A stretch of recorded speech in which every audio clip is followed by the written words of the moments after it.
রাজ্য সরকারের নির্দেশের পর বাজারের দর নিয়ন্ত্রণে এবার ভ্রাম্যমাণ গাড়ির উদ্বোধন করলেন নদিয়া জেলা প্রশাসন। মুখ্যমন্ত্রীর নির্দেশের পর রাজ্যের বিভিন্ন জেলার পাশাপাশি এবার নদিয়াতেও শুরু হয়ে গেল ন্যায্য মূল্যের সবজি বিক্রি করার জন্য গাড়িটি কৃষ্ণনগর জেলা প্রশাসন ভবন থেকে উদ্বোধন করলেন জেলাশাসক এস অরুণ প্রসাদ।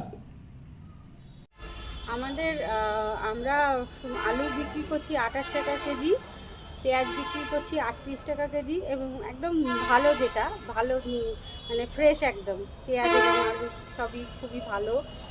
আর লঙ্কা বিক্রি করছি 120 টাকা, পটল 20 টাকা কেজি, আপাতত রসুন আছে 200 টাকা কেজি। প্রসঙ্গত দেখা যাচ্ছে বিভিন্ন বাজারে চড়া দামে সবজি বিক্রি করা হচ্ছে, যা কিনতে গিয়ে যথেষ্টই নাজেহাল হচ্ছেন সাধারণ মানুষ। হয়তো কোথাও টাস্ক ফোর্স নামছে, কোথাও আবার বিডিও থেকে শুরু করে জেলা সভাধিপতিরাও।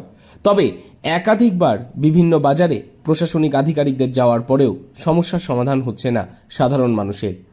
এইবার সারা রাজ্যের পাশাপাশি নদিয়ার কৃষ্ণনগরেও শুরু হয়ে গেল বেশ কয়েকটি ন্যায্য মূল্যে সবজি বিক্রি করার জন্য বিভিন্ন গাড়ির ব্যবস্থা, যা জেলার শহরের বুকে বিভিন্ন প্রান্তে থাকবে এই গাড়িগুলি, এবং এই গাড়িগুলি থেকেই সাধারণ মানুষ ন্যায্য মূল্যে ও বাজারের থেকে তুলনামূলক সস্তায় কিনতে পারবেন তাদের নিত্য প্রয়োজনীয় সবজি।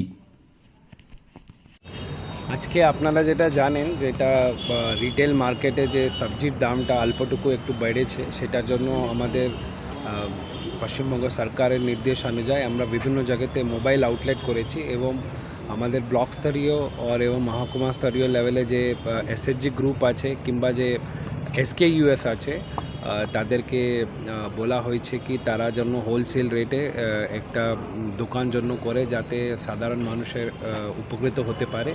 আর এবং আমরা মোবাইল আউটলেটটা এবার আমাদের 3টে চালু করেছি আমরা, এই যে দামটা বাড়ার পর।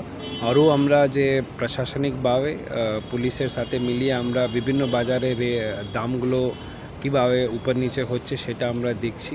সেটা তার বাইরে আমরা মোবাইল আউটলেট করে রেখেছি আর এবং কিছু আগের সফল বাংলার পার্মানেন্ট আউটলেটও করার একটা পরিকল্পনা রয়েছে। উল্লেখ্য, কয়েকদিন আগেই আলু ব্যবসায়ীদের ডাকা ধর্মঘটের জেরে আলুর দাম বেড়ে হয়ে গিয়েছিল প্রায় 50 টাকা। মুখ্যমন্ত্রীর বৈঠকের পরে আলু ব্যবসায়ীদের ডাকা ধর্মঘট উঠে গেলেও এখনও আলুর দাম সম্পূর্ণভাবে স্বাভাবিক হয়নি বলেই মত স্থানীয় ক্রেতাদের। তবে ন্যায্য মূল্যের এই সবজি বিক্রির সরকারি গাড়িগুলি উদ্বোধন হওয়ার ফলে খুশি সাধারণ মানুষ। তারা আশা করছেন অন্তত বাজারের থেকে কম দামে কিনতে পারবেন এই গাড়ি থেকে সমস্ত সবজি।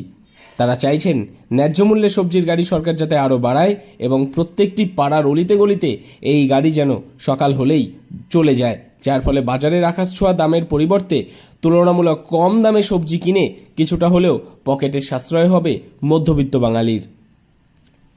নদিয়া থেকে মৈনাক দেবনাথের রিপোর্ট, লোকাল 18 বাংলা।